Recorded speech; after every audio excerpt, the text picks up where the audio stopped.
এখানে প্রচুর ঝড়ে গাছপালা সব, বিশেষ করে ধান ক্ষেত গুলো সব হারে যাচ্ছে।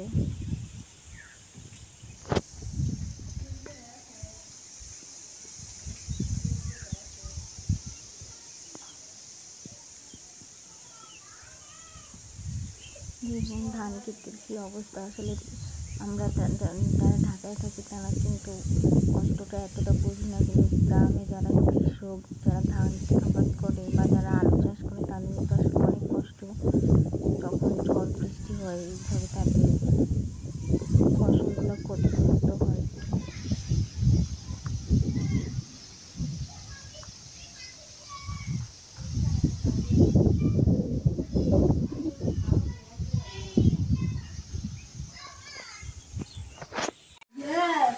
তুল তুল, সমস্যা নেই।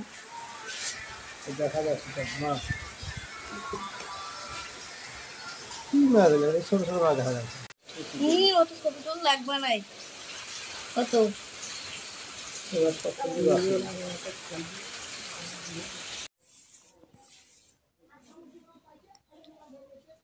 এখানে কি কি মাছ আছে? শিং মাছ আছে, আর কি আছে?